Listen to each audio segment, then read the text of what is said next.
If you don't stay down and you never quit, come on over here and sit on the far end of the bench.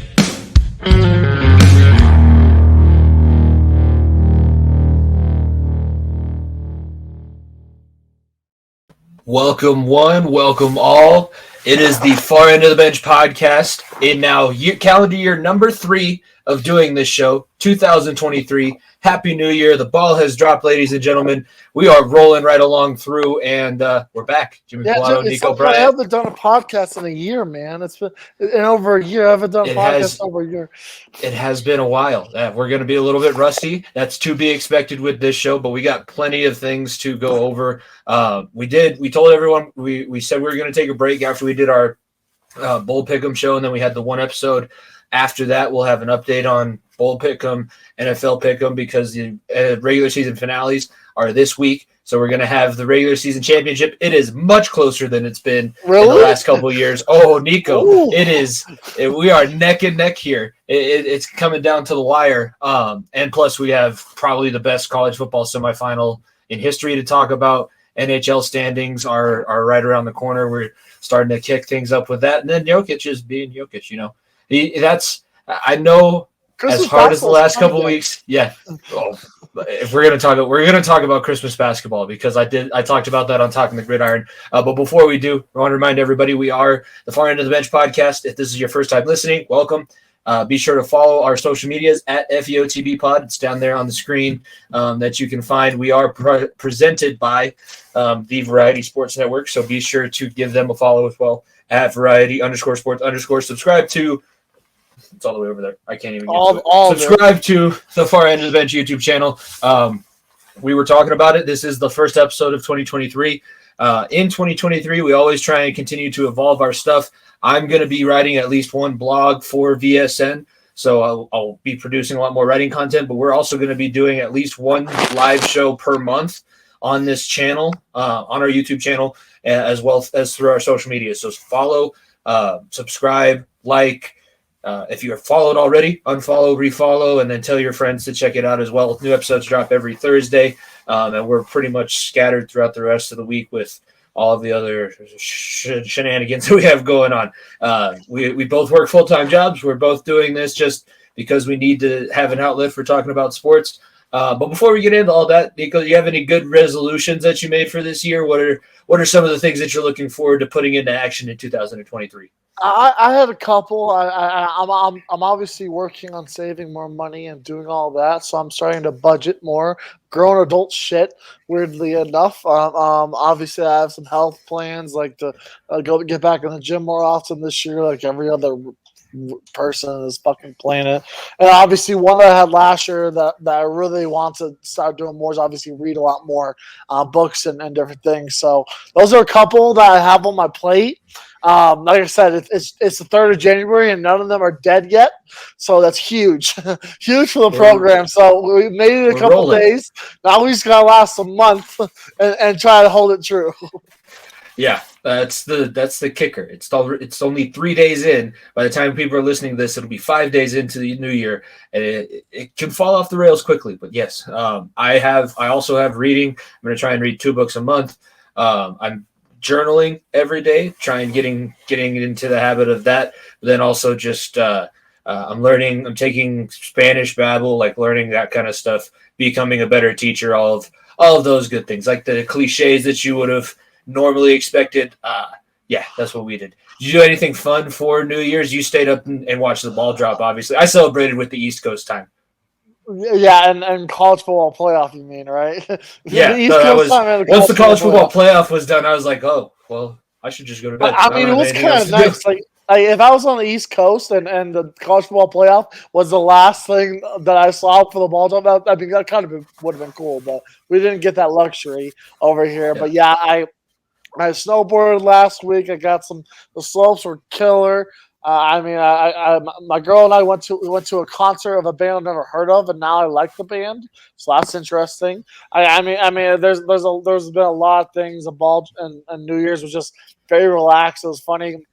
I was at a house party or whatever, and I was one of three people just staring at the screen watching football for a couple hours until the games were over. And I was like, I kind of don't know what to do anymore. I kind of done with the night.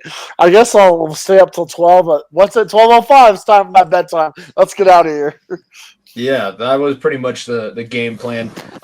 It is strange. I mean, we're definitely closer to what it was before the pandemic and everything like that happened, but there's still a bunch of craziness. 2023's kicked itself off with a bang. A terrible phrase for what we're going to have to get into, but I guess it's going to be difficult to transition to it anyways. Something that I was looking forward to, I know you were looking forward to it, a lot of people was the Monday Night Football matchup between Cincinnati Bengals and the Buffalo Bills. It was the highest combined record of any two teams playing in that spot. If the Bengals won, they would have the tiebreaker over the Chiefs and the Bills. So if either of those teams lost in week 17, they would have the 1 seed. The Bills were fighting for a chance at the 1 seed. And it was a very normal game for the first 10 minutes. Routine, what looked like a routine pass to T. Higgins, goes across the middle, kind of turns upfield, lowers his shoulder. Damar Hamlin, safety out of Pitt for Buffalo, just he absorbed the collision, stood up for a second, and fell back down. Was down on the field for over half an hour, but they said they were, performing CPR and using the AED for about 10 minutes. Everybody was shaken up. It turned into one of the more. It's not the only time, because now that this has happened again, all the other videos are starting to show up. You mentioned, I can't remember the guy's name. Erickson from Denmark. Christian Erickson. That was, I want to say, last year, 2 years ago, too, that happened. We talked about it on this show. I didn't remember until you said something, but yeah, go ahead. And then also the Chris Pronger had something similar when he played in 2000s. Obviously, he was able to turn it around. Christian Erickson, luckily, was able to come back later on, and now obviously hoping for the same for Damar Hamlin. Like I said, it's football's a violent sport. There's zero doubts about that, and I think Ryan Clark and everyone at ESPN and Aikman and Buck said it perfectly. It's like everyone expects to go home. You expect maybe an injury, maybe you have a bruised shoulder, maybe you know what, I tore something in my knee, but I'll be able to sleep in my bed at night. And there was a real fear that may not happen for one of their teammates, one of the brothers on the field on Monday night. And like I said, it's a very, very sad thing. I'm glad there's been very little information obviously released regarding what's happened, or not what's happened, but like how he's doing currently. But the latest reports I've seen is that he does have a pulse, and that he is just helping getting oxygen back into his system, which is good news in my opinion. I think that's great news. I think that's a step in the right direction. Obviously, he still has a long fight to go to get back where he should be. But I mean, look, there's two things that I took away from this. One, every single person that was on hand, that was able to be there, it's a blessing. Like I said, and one thing that I'm certified, I'm not sure if you're certified, Jimmy, is I'm AED certified, and it's important because you never know. You never know when that could happen to you. You could be at a restaurant and that could happen to you. You could save someone's life, because they say if people are on hand like that, that can save someone's life. They're that close. And so within 120 seconds is when brain damage sets in. And having people there right on hand, being able to help him and try to revive him and get his pulse back before getting him in the ambulance with his mother there by his side was absolutely massive. And I loved hearing that story. And unfortunately, or fortunately, that stadium, as you know, Jimmy, has some bad history on it in terms of injury. I mean, you can look back at this year with Tua's hand thing was in that stadium. Ryan Shazier, also that stadium. Unfortunately, they're prepared for that, and I'm very, very thankful that he was in the right spot, at least to help him get back to where he was. And the other thing is, like I said, football is a game, but in reality, life is so damn short. Like, we have to cherish every single second we get. The kid is 24 years old. One thing that I did starting freshman year of high school, I recommend all young athletes to do is to have heart checkups. That's important. And I know I may be preaching to the choir right now, but something that I did every summer before football started, before lacrosse, basketball, everything started, was I had just annual checkup, be like, you know what, everything looks good here, everything looks good there. Maybe you should ease up on this. Maybe you can ramp up on that kind of thing. I would highly recommend to all young athletes that are able to is find a free checkup. Like I said, find a free checkup because it never hurts. Because, like I said, it's a freak play that happens every single game. Every single game of the NFL season, someone lowers their shoulder. Sometimes it's the chest, and it's something that the world, that each athlete, especially at this high of a level, should know about themselves. So I would highly recommend you people getting AED certified and having those annual checkups because it never hurts. And right now, obviously, our prayers are out to Damar and his family, and if you can, obviously, donate to his toy fund that he helps kids, underage or underprivileged kids get toys for Christmas and everything. And the NFL has done a great job of rallying around him. And like I said, hopefully nothing but good news comes from this, and good news in the coming days and the coming weeks. Yeah, this was. I mean, I was a little shaken up, a little bit more shaken up than I guess I necessarily thought I would be. I've watched him play, obviously, because I watched the Bills play in the last 3 years, but I never really noticed Damar Hamlin.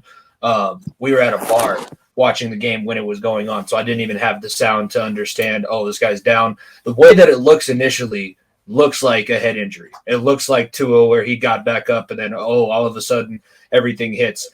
I've never seen somebody just fall down backward like that, and obviously, one, good by Joe Mixon, T. Higgins, all those guys that he fell down in front of. Like, get the medical staff out there as soon as possible. Two, you mentioned it, Paycor Stadium has had to deal with a lot of the worst traumatic injuries that we've seen in the past few years in the NFL, so they're well equipped to handle it at the stadium. They're also 5 minutes away from University of Cincinnati Medical Center, which is a level 1 trauma center, which means that they have specialists and crash pads and everybody on standby 24 hours a day. So he was able to get taken from the stadium to the hospital, and they had specialists ready to go as soon as he got there. So all of those things were positive. They intubated him. He's on a breathing tube was the last update that I saw, which doesn't necessarily mean he's alive. They have his pulse back. He's not breathing on his own. That's where it gets a little bit scary. That's where the uncertainty kind of comes in. I've been looking. I haven't been able to find anything updated past that. That's on his. That's his family's right to choose whether or not they're going to put all that kind of stuff out there. It was the worst timing. That's what everyone that I've seen. I think it's commotio coriolis or something like that. The technical name for it, but I guess in layman's terms, his heart was hit at the exact wrong time. Like, it was ready to release another. Your heart releases electromagnetic pulses. It was gearing up to release one. The blunt force trauma hit and cardiac arrest set in very quickly. I guess the issue that I had, one, the NFL was about to make those guys go out and warm up for 5 minutes and go play again. The NFL did not cancel this game. The coaches canceled this game. So when I see people, I heard it earlier today, like saying, "Oh, I appreciate how the NFL handled that situation." I'm not going to say that I appreciate how the NFL handled that situation. Sean McDermott, Zach Taylor, the players, the leaders of those teams. I assume Joe Burrow, Josh Allen, Stephon Diggs, those guys were all in a room like, you can't. There's no way. They didn't even know if that guy was going to be able to survive through the night. There's no way that the Buffalo Bills are coming back out there, or the Cincinnati Bengals, because players on both sides were very shaken up by what was going on yesterday. So that was, I guess, one thing that I'm a little bit upset about. I do obviously, like I said, commend the coaches and commend the players because, like I said, you could see the emotion on the players' faces. I don't think I've ever seen anything like that where a lot of teammates around him watched him. Basically, you have to get revived right then and there. That's something that stays with you your whole life. And like I said, there's no way those players could have got back on that field, and I commend the Bengals especially because obviously, look, they're winning the game. they're at home. They have a lot to play for. And so does Buffalo. Yeah, they And almost had more on the line than Buffalo did too. and almost more on the line. And in reality, like they were like, no, this is more. This is much more than the game. And I commend all the athletes on both sides. Like I said, I'm very thankful that Buffalo was as rallied around him, the city, and rallied around the NFL has rallied around him. Like I said, everyone's behind him, and hopefully nothing but good news comes out these next couple days and weeks. The other thing that I wanted to address, like, there is nobody to blame for what happened. I know that there's a lot of people that are going after, not a lot of people, but the idiots online were going after T. Higgins, telling him that it was his fault, which, what are you? Damar Hamlin's 24, T. Higgins is like 23, 24. You're telling he's already shaken up enough. I saw the reports of him walking out with his mom, and he's already telling himself that it's his fault. It's human nature. He was the last person to make contact with the guy before he almost died and is now in a situation where he's fighting for his life. And he already knows that. He already is carrying that around with him. And for you idiots and the people pushing all of this other crap while we're literally waiting on a status of somebody who was a healthy 24-year-old 2 hours. They said it happened 9 p.m. Eastern last night. At 9 p.m. Eastern, he was a healthy 24-year-old. Playing a football game, doing it exactly what he wanted to be doing, playing the game that he loves. 9:01 Eastern, he is down fighting for his life, and another 23-year-old is having to sit there and contemplate in his own mind, is this my fault? Did I do something wrong? And then to have people go and attack him, that was just one of the. It made it worse. Made a bad situation way worse than it had to be, because obviously this is not a situation where you it's time to bring some clout to your name. This is not a situation for the Skip Baylesses of the world to get a headline and everyone to your page or to your show on Tuesday morning. It really isn't. Like I said, it's much bigger than football. And something that I think is important to talk about is look, we talk about head injuries all the time. We talk about the developments for the helmet. This could be something that the development of the chest pad and development of protecting hearts more is more in the forefront. I really think it should be talked about more. Look, some sports it really depends on it. Basketball is difficult. Baseball, maybe you can do it. Football, especially, like where it's a chest-to-chest sport, and we're trying to teach these kids and trying to teach these young players no more head-to-head contact. No more going in with your head full speed. Go with your shoulder. Well, that shoulder is going to go into the chest a lot more. It really is. So I would love to see that the NFL and football in general tries to take doesn't take a chance here, but takes some more research and looks into this type of thing where we can possibly prevent this thing. Because like I said, we don't think about it, but there is only about this much room in our bodies between our skin and our heart, and especially our head and our brain. That much, and some little padding doesn't necessarily always protect that. So like I said, I would love to see more research and more things be done to protect the players and protect athletes in general. Because like I said, unfortunately, this is the first time it's happened. It's the first mainstream because of how big football is. But like I said, I think this can be used positively. And Damar, like I said, I hope he can come back fighting and come back with a chance, and the world can use this as positive, as a positive instead of a negative. Yeah, hope. I mean, we're all hoping for good things. That was the other, as bad as it was for the social media to be seeing what was being said, it was also kind of a good thing because you had the ability for everyone to kind of come together, and that was a lot of what was going on. Was people were coming together and hoping for the best for Damar Hamlin and his family. And it is, I mean, as much as it probably sucked for his mom to be there, I'm glad that she was there. I'm glad that she was able to go with him, and when he got to the hospital, he had somebody there fighting for him in his corner.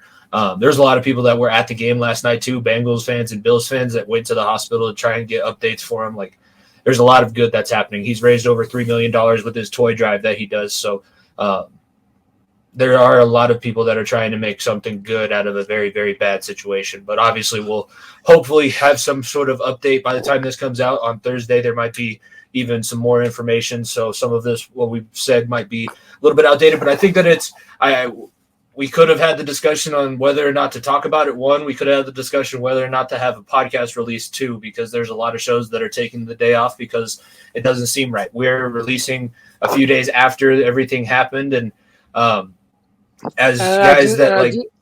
I do think, like I said, I do think it's important to talk about. Like I said, we haven't touched a second upon this game because it's not important. It's important talking about the situation and how we can either help each other out or help the situation with DeMar and prevent things in the future happen, or be an assistance to DeMar and his family and the Buffalo Bills especially, and lean on them, a franchise that had big aspirations this year. But you know what? This is a thing that the sports world is hurting, unfortunately. And like I said, it's important that we all lean on each other in a time like this. Yeah, I think that's what we're trying to do here. Let's go ahead. We're going to get into some of the other sports that have been happening. Do you want to start off the conversation about basketball and the ratings, or do you want to save the ratings for Christmas Day till the end? Oh, I don't care about the ratings, Jimmy. Oh, you don't care about the ratings. That's right. Because now that the ratings are 20 million in the NFL's favor, you're not going to say, "Oh yes, no, Christmas Day basketball." Jimmy, that's what everybody's really looking forward to. I have told you that the NBA will never be able to pass the NFL in ratings. But I just told you beforehand what I was going to do because I enjoyed my Christmas Day not watching the Broncos. I really enjoyed it, Jimmy. Because instead of watching that shit, watching that shit show, I got to enjoy the dunk of the year. On poor Landry Shamet's head. So yeah, I choose love and I choose enjoyment instead of watching that shit show on Christmas Day. I choose enjoyment, and look what happened. I enjoyed Christmas Day because of it. Because I didn't give the Broncos two thoughts outside of watching the funny memes of the fucking Patrick Starr roasting Russell Wilson. That's all I watched that game. I watched one series, and he threw a pick, and I was like, yep, I'm done with that. Thank you very much. On to basketball. I'm done with this. I don't want to deal with it, and I didn't have to deal with it, and I enjoyed a hell of a slate of basketball games on Christmas Day. Absolutely. I don't care if I was I was in the minority. I don't care if I was in the minority of people who watch basketball instead of football on Christmas Day. I enjoyed it a lot more. I think all Broncos country, because right. most of Broncos country is our Nuggets fans as well. And I think all of us enjoyed Christmas so much more watching the Nuggets game. I tried to get my dad to watch it on Nickelodeon because we all knew that it was going to be bad. Before we get into the NBA talk, this is presented by our sponsor here at the Variety Sports Network and the Far End of the Bench podcast, Row One Brand. Follow them at Cool Stub. You can see it on the bottom of the screen scrolling by now if you're watching on YouTube. Go to row1brand.com. You'll get 15% off anything in the art gallery when you use code VSP15. So I'll put that up on the screen here. But that's code VSP15. And they have great stuff that's in the art gallery. You get 15% off anything from Row One Brand. So I know that the holiday season is now over, but that means you can start buying yourself presents again. And as NFL and sports fans in general, we like memorabilia. NBA, let's just start off with the elephant in the room. The Denver Nuggets are the number one seed in the West. Nico, I thought this was going to be a year that they were going to struggle. Hell yeah, Jimmy. This team has won, I think, 9 of the last 12. This team has knocked off Boston, number one seed in the East, knocked off Phoenix, knocked off Memphis. Look, lost to Minnesota. That was a trap game. It was a back-to-back game. Either way, this team has knocked off some teams. And look, you beat Boston without Jamal Murray. You beat Phoenix on Christmas Day in one of the most emphatic wins that you could have ever hoped for. This team is hitting on all the right cylinders. And you know what? This team is one piece away. And we're talking about defensively, right?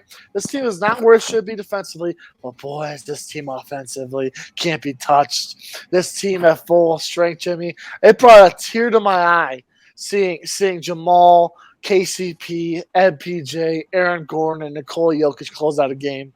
It brought a tear to my eye because I sat through Facu Campazzo and Austin Rivers guarding Damian Lillard for 7 games and wanted to throw up. So to watch a lineup that is as full and that is as deadly from every part of the game as this lineup, man, that's just so much fun to watch. My God. This team is different, Jimmy. I told my dad, I was like, Dad, this is the best team I've seen in Denver for the Nuggets since 09. And that's with it. That's a team with 2 Hall of Famers, Chauncey Billups and Carmelo Anthony, arguably a third or fourth with Marcus Camby and Kmart. Look, this team has all that in a box of cookies right now, and the vibes are immaculate here in the Mile High City in terms of basketball. The city is loving what this team is doing. They are one of the lone bright spots currently. It's been cold out here in Colorado for the last couple of weeks. It has been very, very cold. And Ball Arena, as good as things were going last year, the Denver Nuggets are pretty much the one last remaining hope, because we'll get to it when we talk about hockey, but the Avs are struggling. Obviously, the Broncos aren't doing anything. Russ passed the number of touchdown passes that he has bathrooms in his house. But yes, this is the lone bright spot. And let's talk about that Nikola Jokic triple-double. I've seen it going around. Is that the most efficient triple-double in NBA history? Is that what people are calling it? I mean, we're talking about Christmas Day, obviously, correct? I believe so, yeah. Yeah. So I mean, look, first of all, that game had 3 facets of the game, and Jokic wasn't the guy in overtime, and wasn't the guy and wasn't the guy in the fourth quarter there. And years past, Jokic has had to be the guy. The ball has to be in his hands. And look, it did touch his hands every possession, but he didn't have to have the ball in his hands to know that his team was going to get a bucket in the fourth quarter. And trusting not only the guys around him and trusting that the players around him can do well, just adds so much more to it. The dude dropped, I want to say 40, 20, and 10 3 weeks ago. And then he follows up with a performance where he goes 19, 12, and 12 in a night where, look, he's the third highest leading scorer in a team. And you have the emergence of an all-star type player in Aaron Gordon. Yes, I said it. An all-star level player, a guy who's playing the best basketball of his career right now, who's doing everything and you could ever want, so much more. He may not be voted in right away, but I guarantee you, Aaron Gordon, there's a good chance Aaron Gordon will be a replacement for an injured Anthony Davis or an injured, I don't know, you fill in a name there in the forward group that won't play in the All-Star game. Aaron Gordon deserves everything he can want more. And the dunk he had on Christmas Day shook the fucking roof off that place. I almost hurled my father as I watched that in live. The dunk was on my side of the rim, and I saw it as he crossed half court, being like, "Yep, he's going. You better get the fuck out of the way. He's going. And the whereabouts of Jokic to know that, you know what? I just need to keep my team in it when I'm on the floor, because I have guys around me who can do that for me. Is massive. It's a massive step. Jokic averaged a triple-double in the month of December. And here we are, like, just overthinking it. The guy is unbelievable right now. And getting the assistance of everyone around him right now, this team, the sky is the limits right now. And there isn't a harder team in basketball. That is, I think that's a very fair statement to make. Maybe the one team that you could say is also Brooklyn. In their last 10, they're 10-0, but the Nuggets are right there at 7-3. Dallas is hot as well. Luka is having himself. We're going to talk about both, so I don't want to hear any NBA Twitter coming at me. But we'll talk about Luka and we'll talk about Spider. But let's start with Luka because his happened first.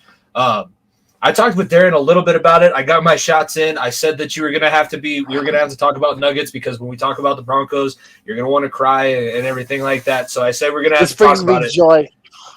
He's gonna win. I mean, he should win 3 MVPs in a row, right? At this point of the season, they should. But they won't. At this point of the season, Jokic should win 3. But are they going to give it? Are they going to give it to Luka now because of what he's been able to do?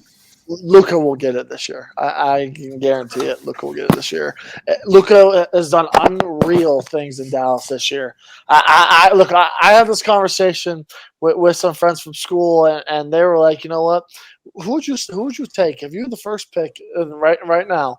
If you had the first pick in a lottery draft of all NBA players, would you pick Luka or would you pick Jokic? I said Jokic because I'm biased. I'll keep it a cap. I'll keep it a buck. I'll keep it biased. But Luka is him. Luka is absolutely him. The man just does things out of this world. Talk about the 25-point comeback, or not the 25-point comeback, 25-0 run against Los Angeles on Christmas Day. Luka has done incredible things, and he will win the MVP. I have a ticket on it already, and I will be cashing that motherfucker at the end of the season. I guarantee it, because Luka is on a different level. Look, Kobe said it best. I think it was 5-6 years ago, it might have been. He said, look, the European game is so far more advanced than the NBA game. The NBA game is I'm better than you, and you're not stopping me. The European game is my team is better than yours. And because of my defense, we play team defense, we play team offense. That made Luka be a better defender. That made Luka offense be even more centered, because it wasn't one-on-one ball. It was me versus 5 dudes. Because everywhere he went in Europe when he played for Real Madrid, was the eyes were on him. And Luka's game is just unreal, man. The dude is just different. That's what they said in the Redeem Team documentary too. I watched that when the team loses to Argentina and Argentina wins the gold. They've been playing together for a long time. They also play a 5-on-5 game instead of trying to be 1-on-1 all the time, because they know that they can't beat the American athletes 1-on-1. And I think Luka knows. Luka's one of the rare exceptions. He could probably beat a lot of guys in the NBA 1-on-1, but he doesn't have to. And he's been the star for so long. Out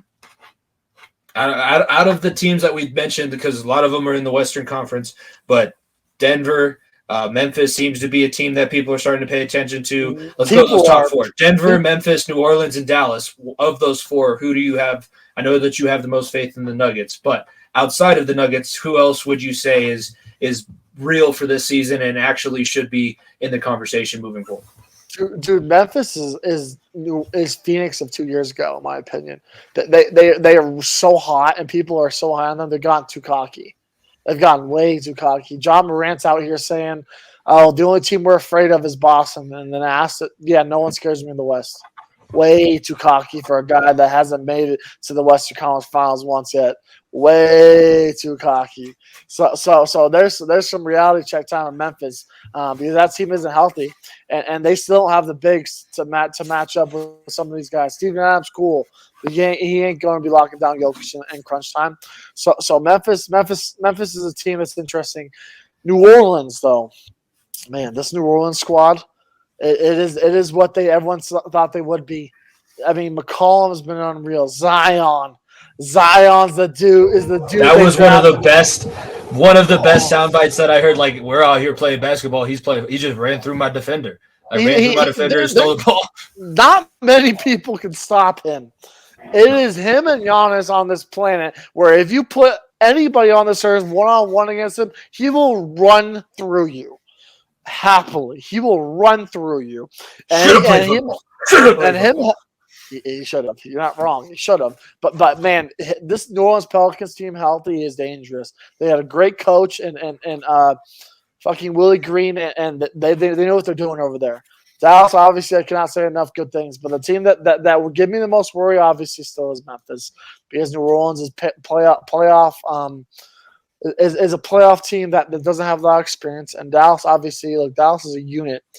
There's not many people that scare me outside of 77, and Luka scares me a lot, but no one else really does. So if I were to say a team, it'd be Memphis, but Memphis could be a team that gets stuck with a first-round matchup against Golden State or against a team like the Clippers that they're just like, fuck, we really got hoed over in this one, and they're just going to – they could be on upset alert in the first round. That's what you get a lot of the times with young teams. That's a pretty good look at the Western Conference. The Eastern Conference is interesting. Brooklyn's, like I said, they're playing well. They're 10-0 in their last 10. They're on a 12-game winning streak. But Cleveland, I think we should start with Spider because he scored 71 last night, which is unfathomable for a guy like me to think. I average like a solid 2.5 points a game. So I'm only 68.5 points away from matching Donovan Mitchell. I think I can get there, right? Dude, That's not an otherworldly performance or anything. The thing is, Jimmy, I'm not surprised. Oh, well, I remember not surprised, the bubble. motherfuckers. I remember the bubble. I don't know if the rest of us do. Because I we do. remember Donovan Mitchell doing that. You remember against you stuff saying that before. you were going to drink yourself to sleep at night. That's what I remember from the bubble.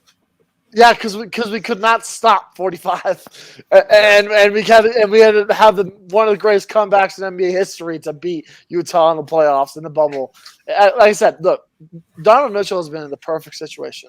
That team was out without Garland, who was an All-Star last year, and was out without Evan Mobley. And that team in Cleveland is one of the scariest teams in basketball because they don't know any better. And you add in the star of the team, Donovan Mitchell, along a bunch of hungry dogs. This team is very scary. Very scary. And like I said, I cannot say enough about this Cleveland team. They're one of my favorite teams to bet on right now, and they're one of my favorite teams to watch on League Pass.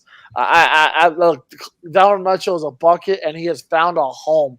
He has found a home. He did not want to be in Utah, and weirdly enough, people will rather be in Cleveland than be in Utah, which is very weird to say. I know it's as low as you can get. None of the above. Thank you. None of the above.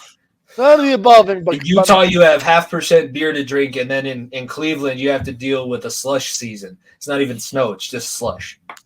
And Spida is doing all that in a box of cookies and living in there and loving it. So like I said, I'm a Cleveland believer. I am. I think Cleveland can make a run at the Eastern Conference Finals this year. I really do. To your credit, you've been saying that for about a year. Like you said that when they got Spida in the trade, you said that was going to be something that people needed to look out for, and it's come to fruition so far. It has come to fruition because look, the East is very good. Top four, I mean, fucking come on. Yeah, Brooklyn unreal right now. Milwaukee unreal. Boston, probably the best team in the NBA right now in terms of playing and how well they're playing against the Nuggets are in the conversation. But Boston, I still think it right now is red hot. And then you put Cleveland in the conversation. I'm like, I don't know who's going to come out. This year. And then Philly's on an 8-2 run in their last 10 too. I don't care about Philly. I know you don't. I just needed to throw that out there because Philadelphia needs to remember that we hate them. So I'm gonna tell you right now, Philadelphia loses to all four of those teams in the first round of playoffs. I'll mark it down now. They lose to Cleveland, they lose to Milwaukee, they lose to Philly, and they definitely lose to Brooklyn. So I'll mark it down right now. We're gonna get firebombed. That Philly loses in the first round to one of those four teams if they stay out of the top four. That's the key word. If they stay out of the top four, Rocky. They will lose. Cover your ears, Rocky. You don't need to know. I'm sorry, Rocky. You know what? Rocky was not a Sixers fan. He was an Eagles fan, okay? He would have been a Flyers and an Eagles fan, but he would not have loved He would not have been a 76ers fan, exactly. So I can talk all the shit I want, but Sixers are a first-round exit against this top of the East. I think that I mean, they would play Cleveland in the first round right now. Dude, Cleveland has the bodies to guard Embiid. Jared Allen can lock up Embiid. He really can. You have Evan Mobley who can guard whoever. James Harden doesn't play a lick of defense. You can tell me he's going to stop Donovan Mitchell? Oh, wait. Donovan Mitchell's having an off night. Let's just go to our last year All-Star of Darius Garland also. Oh, yeah. That guy's on the team, too. No, give me Cleveland all fucking day. I don't care about this 8-2 run that Philly's on. They've played nobody in this run. They've played nobody. Is there anything else that you wanted to bring out? The Warriors are kind of where the Warriors are right now, but I wouldn't necessarily say they're still pretty injured, aren't they? They're still not at full strength. They're very injured, yes, and they still got a Christmas Day win over Memphis. Funny enough, with all the injuries, they're badly injured right now. So, like I said, they're gonna be a matchup where teams on the top of the Western Conference are gonna try to avoid them. Plain and simple, and the play-in almost nixes that. Yeah, the play-in's gonna be interesting. One last thing. Phoenix, take that L on the way out and AG's nuts on your chin. Have a nice night. I enjoyed every second of it. You thought we were gonna turn over a new leaf in 2023. That ain't happening. Oh, we're coming out. We're still coming in. Yeah, we're still coming in hot.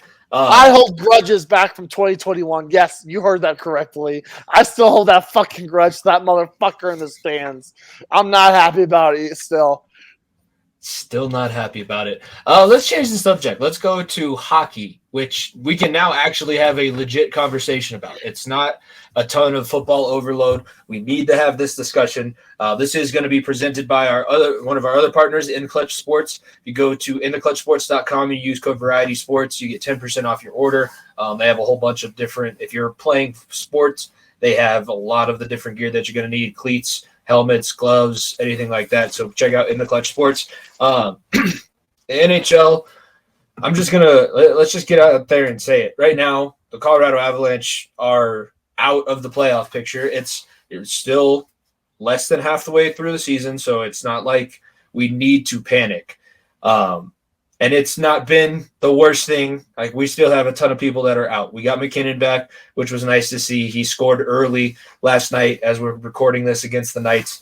Other guys have looked good at times, but this team needs to take teams into overtime, apparently. We cannot win a game in regulation. Or a shootout. And right now, we're giving up a lot of goals. Like, New Year's Eve was a wake-up call.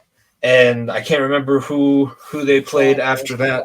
Yeah, Toronto was New Year's Eve, and they had another game where they recently gave up 6. And the Kings. They lost 5-4 to the Kings, and then you lost 3-2 to the Knights. So you went from a decent stretch where you beat the Preds, you beat the Islanders, you beat the Canadiens, you beat the Preds again, and now all of a sudden 6-3 loss to the Coyotes, 5-4 loss to the Kings, 6-2 loss to the Maple Leafs, and a 3-2 loss to Vegas. By the way, the Kings, Maple Leafs, and Vegas were all at home.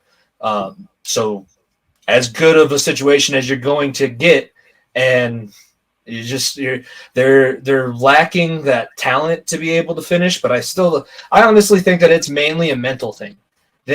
Some of the guys look like they don't believe they can be as good as they can be without the big dogs on the ice, and I think that's going to be something that needs to be addressed. That's going to be something that Bednar needs to get them over the hump with. And I'm going to, if people remember way back when we started this show, I would have said that I don't have faith in him to be able to do that. I've changed my tune. He's proven that he's one of the better coaches in the league. So I think that it'll get addressed, but I'm not panicking.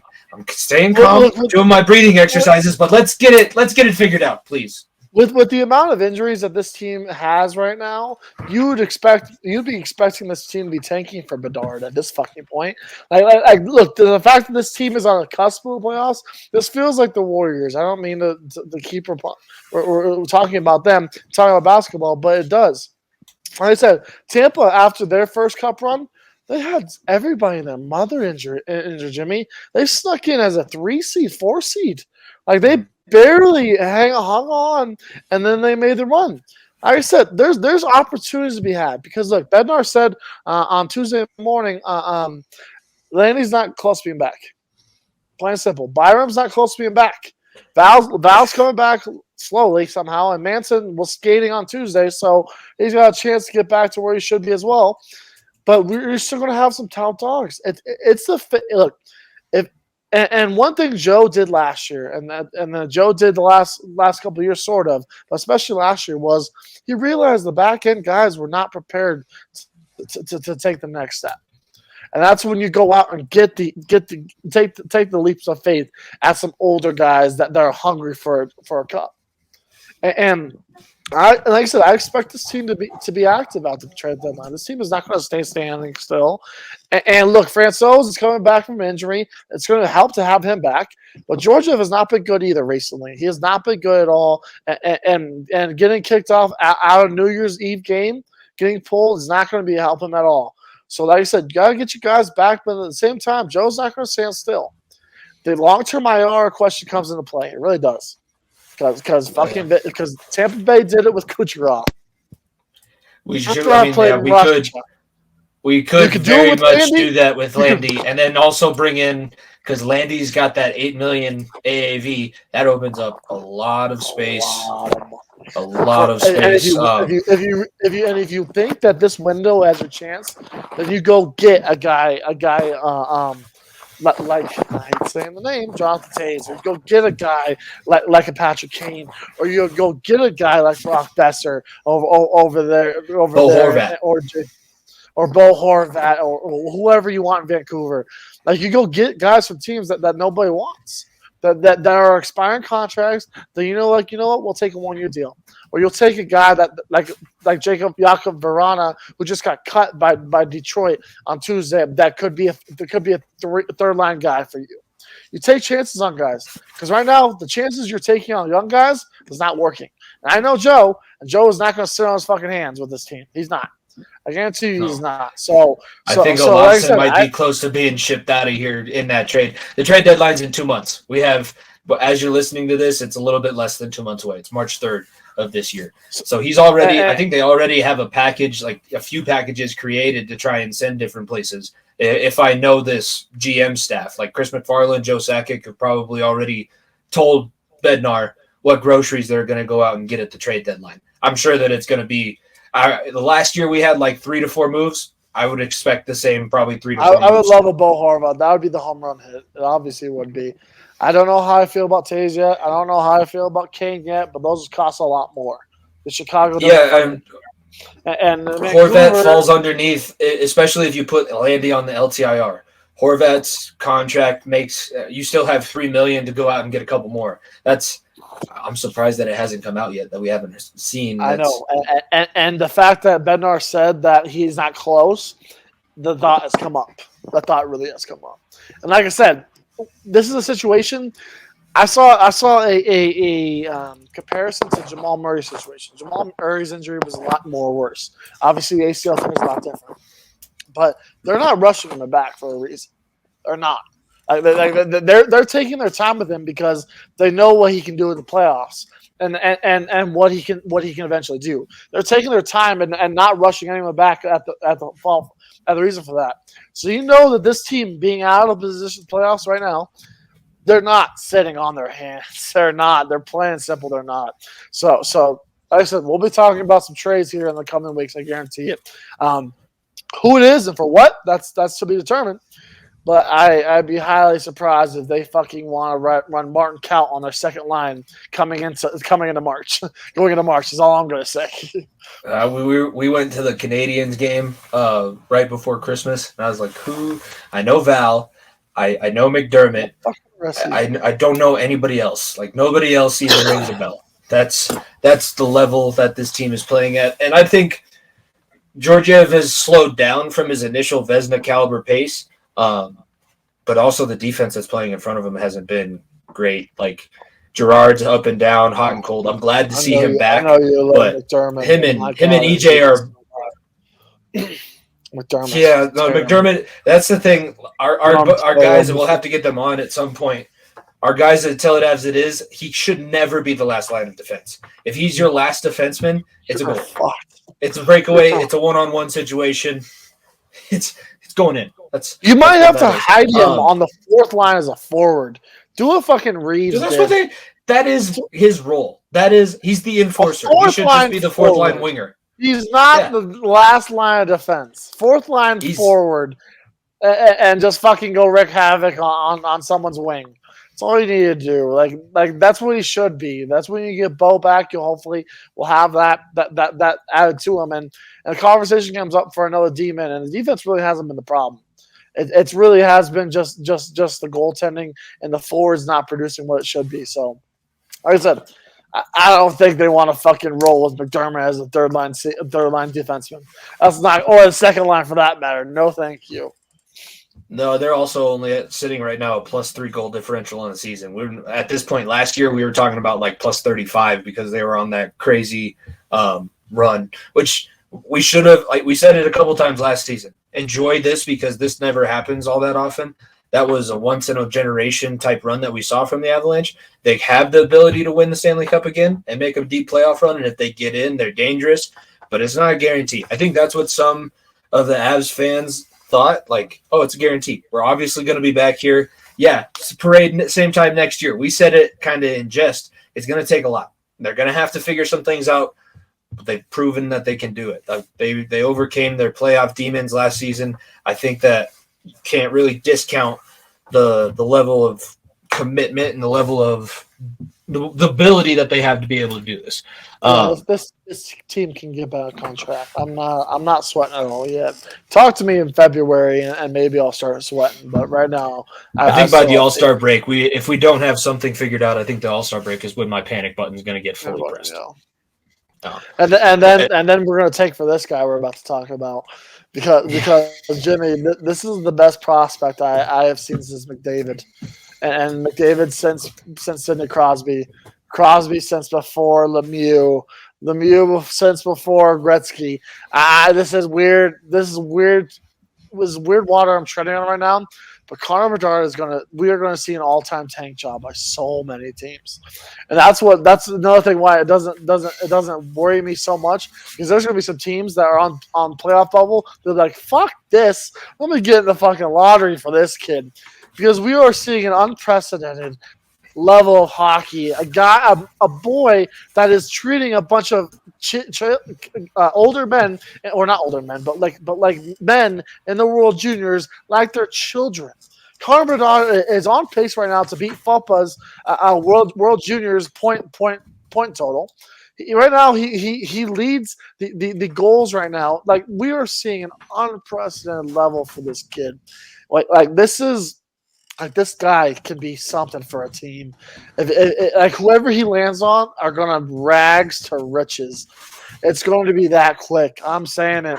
It'll be that quick. If you're a team like Anaheim right now, fucking think about pairing him with Zegras. Fuck the rest of the year. Why the hell do you care? If you're Chicago, fuck, maybe you don't trade Kane and Taves and just not play them so that you can put Bedard on top line with them. Like, why not? If you're Montreal, fuck, why are you in limbo between maybe we're a playoff team, maybe we're not? Go get him. There's the Coyotes, Mullet Arena. Think about all the ASU baddies that can come get after Bedard. I mean, come on. Like this guy is You would know better than I. You would know better than I. Oh, very much so, Jimmy. Bedard might just like look. If there's one thing that Bedard may want more than anything is go to Arizona, because my man will fucking pull like no other. Like, he will be the king of Arizona. Like, and think about this: Arizona has so much cap space. He was a free agent this year. Also, you want to talk about number 34 up there in Canada that fucking doesn't want to deal with the Canadian media anymore? Yeah, imagine a pairing of those two back where Austin Matthews played literally hockey in Arizona on the Coyotes, Jimmy. Like in the Utes or something. Then, there's endless opportunities for this kid. This dude, man. I have never seen it, and the World Juniors have been so damn entertaining. He is must watch TV. I haven't been I've watched a couple games because they've been on at bars that I've been at. Is U.S. Are we in we contention? are in the quarterfinal or semifinals now. I think we play Finland. So, like I said, I think it's. Well, it was a great tournament, boys. It was a great tournament, and thanks for coming out. But Team Finland's about to run us over, so thank you. I will always believe, and I think that this team can. Look, it's gonna be hard to beat Canada. Let's just play that chant from the locker room a couple or however. It's gonna be very hard to beat Canada, but you'd like to get to the championship game, like you would. You would very like to. And this team has a lot of NHL prospects, high level prospects. Logan Cooley has been unreal for this team, and they poured up 11 goals against Germany. Poor Germany let up 11 goals in the quarterfinal game. So, like I said, this team has firepower. It does. So. Don't count us out. I don't know what to tell you. This is like 1945. They just keep cut coming in waves. I know. Don't cut us out, but like I said, nobody very hard repeats as World Junior champ, champ, right? To beat Canada. What? Isn't World Juniors like FIFA, like the World Cup, where it's very hard, like almost nobody repeats? Almost, yeah. It's been a very, very long time since anyone's ever repeated in the World Juniors. Canada lost last year. 2 years ago, Canada won. So obviously the trend means Canada's going to win, right? I think it might have been Sweden or it might have been Finland that won last year. It was Finland last year. Yeah, I'd be very, very surprised if Canada didn't win. Obviously, I'm rooting USA all the way, but I'd be very surprised if Canada didn't win. Yeah, I think I'm right there with you. just to make sure so everybody else knows what we've been looking at, we're kind of we're going to get into football now that we've talked about hockey, but the Avalanche sit right outside the second wild card spot in the Western Conference. The 2 wild card teams as it stands now, the Kraken and Oilers both have 42 points on the season. Then the 3 from the Pacific that would go, Vegas, LA, and Calgary. 3 from the Central would be Dallas, Winnipeg, and Minnesota. In the Eastern Conference, 2 wildcard teams are the Rangers and the Penguins. And then the Metro, you have Carolina, who overtook New Jersey. Ever since I gave New Jersey their flowers, they totally just turned around and spat in my face. Yeah, because they're down. They have Hurricanes have 56 points on the season. Devils have 49. Then the Caps are the 3rd playoff team. And then obviously in the Atlantic, it's Boston, Toronto, and then Tampa. That's no surprise. That's the Eastern Conference, as good as it is, you know the best teams in each division, and you know the teams that are going to be in the playoffs and making life difficult on you. That's kind of an update as to where we are with NHL. Like I said, we're going to get our guys from Tell It As It Is on here soon, because once All-Star break rolls around, you have the trade deadline, and then you're basically ready to make your playoff push. But I think it's as good a time as any. You want an update on the college football, the bowl pick'em that we did? I went through and it's actually. I feel like I haven't done too bad. I lost USC. Here's the thing. All 3 of us are 4-3. Fuck. All 3 of us. I'm dead, all right? Because I picked Michigan to win. You are, yeah. No, unfortunately, you are dead. I have you listed, so I have it right now. Dom's 1 at 4-3. He picked Georgia in his championship. You're 2 at 4-3. You picked Dom. Yeah. No, he did not. Wasn't he? Yeah, I thought he picked TCU. I picked TCU. He picked Georgia. I picked TCU. He picked Michigan in the TCU-Michigan game. So he has Georgia as his champion. You have Michigan as your champion. I have TCU as my champion. So it literally comes down to the national championship game. If TCU wins, I win the belt back. It comes home. I bring it home with me. If not, I have to deal with him saying he knows more about college football than me for another one. He was loving the Tulane game. I will tell you that. Loved it. Because you and I were giving him so much. Well, it's because it's USC, Nico. USC is the most mentally weak team in the country, maybe besides Utah. Lincoln Riley is the most mentally weak coach in the country. Well, I'll go out and say that hot take. And it ain't even not hot anymore. It's probably not that hot anymore, no. There's been some entertaining bowl games. You were right about Alabama, K-State. Dom and I were totally off on that one. It was unfortunate because I think a lot of people were rooting for K-State, but I was, but man, it was a nice first 5 minutes of the game, and then that Purdue and LSU game, man, that Purdue LSU gave up 63 in a bowl game, 63 to 7. What happened? Shut up, dude. We were favored by 14. That was pretty good. Before we talk about the college football semifinals, because like I said, these are probably the best ones that we've seen. It is presented by SeatGeek. Download the SeatGeek app, another proud sponsor of the Variety Sports Network. When you download the app, use code VSN, and you'll get $20 off your first purchase. So if you already bought tickets off the app, which it's a great way to get last-minute deals, find a way to get to whatever event that you want to go to. Won't work for you, but if you haven't downloaded it yet, go into the App Store or Android, download it, use code VSN, and get $20 off your first purchase. You want to go in chronological order, or do you want to go in what was maybe the better game? Where do you want to start? Go chronological, because I enjoyed the first game more, if I'm being honest with you. I enjoyed the first game more. Weirdly enough, because I love underdogs, Jimmy. The second game was great. Don't get me wrong. Second game was incredible. But my God, seeing Max Duggan rip up Michigan was fucking incredible. And future Denver Bronco head coach Jim Harbaugh over there was some of the dumbest play calling I've ever seen. He'll fit in perfectly right here. He'll fit in perfectly. He is going to fit in perfectly, yeah. He'll fit in perfectly. Because I don't know. You put your team in the worst position to succeed in the big moments? Yeah, no. You are a Denver Broncos head coach. I don't know who told him to run the Philly special on the first drive of the game. When the fucking corner's playing zone. They weren't playing man, which is the way that play works. It doesn't work if it's zone. Plain simple. Because nobody's trailing. No corner gets out of position. They're just standing there like staring at you. They're literally just staring in the backfield like, is that the quarterback is running around on me right now? Oh, they're laughing. They laughed at him. They laughed. They were like, this fucker's coming at me. JJ fucking McCarthy. You're throwing the ball to JJ McCarthy with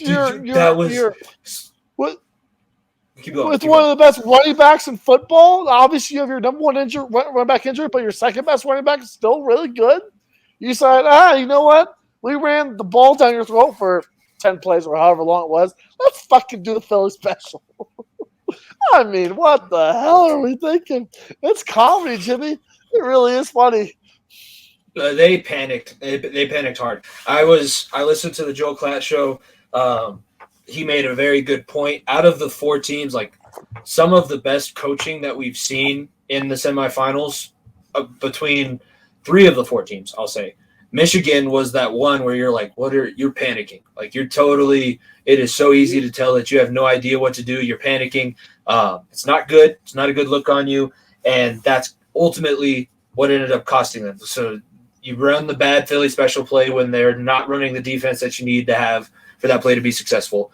You decide that JJ McCarthy, who you've never relied on before all season, you're going to be like, okay, let's take some shots down the field in the third quarter. I get that you have to come back, but that's not you. Be you. You were you in the fourth quarter, and you damn near made the comeback. Damn near, but Max Duggan and fucking TCU is one of the best Quentin coaches Johnston. in college football.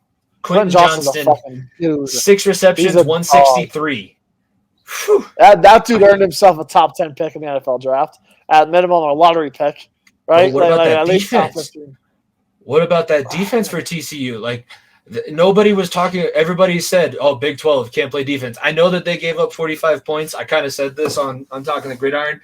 Everybody's gonna have a game unless you're playing like lights out. Everybody's gonna have a game where you give up more points than you were anticipating. They still made life hell on Michigan, and JJ McCarthy did not do enough to win them that game. Like they weren't able to use him in the run. Those 45 points could have been 60 points like that. 2 goal line stands on the 1 yard line. 2 goal line stands. One where, for fuck's sake, making a bad looking fullback dive everywhere. What the fuck are we doing here, Harbaugh? I mean, come on. You can push the quarterback. Why are we not running a quarterback sneak? Why are we doing this? All right, like first of all, your fullback plays fucking defense. It was your backup middle linebacker. You say, let's give him the fucking ball. I mean, come on. Like, bad luck on fullbacks everywhere. There's the first problem you make. And second of all, after the 2 goal line stops, Michigan had lost the game. Right there and there. After the second goal line stand, the game was over. Plain and simple. I know it was still a close game throughout. I know Michigan had a chance to come back, but the game was over. Plain and simple. And TCU just outcoached them. That's how you coach the lead, Ohio State. That's how you coach with the lead. You rely on the guys that get you there. TCU relied on Max Duggan and Quentin Johnston to take them to the promised land. They did not let up the gas pedal at all. They said they were up 20. What was it? 35 or 28 to 24, I think it was. First play coming back, Quentin Johnston touchdown from Max Duggan. They said, "No, fuck this. We're not playing safe. We come to fucking win this shit." Unlike Ohio State, they said, "We're coming to win this shit. We're not letting you take this away from us." And man, TCU, fucking dogs over there, man. Hypno-toad all over. I love this TCU team, man. I said I love new teams. There's a reason why I wanted new teams in the playoff. And if anything, TCU showed you why they should have been in this playoff. And to be honest, I know I'm talking a lot of shit about Ohio State here in a second. They showed you why they also deserve to be there. And this was the perfect top 4. I don't care that Alabama beat Kansas State by fucking 40 points. Kansas State did not fucking care about that game either. And Alabama just said, you know what? Let's just make us look better so people can say we should have been national champions. No. This is the best top 4 you could have had. And the 2 best bowl games of the whole bowl season. Not even a question. Yeah. No, I think so. TCU, most resilient.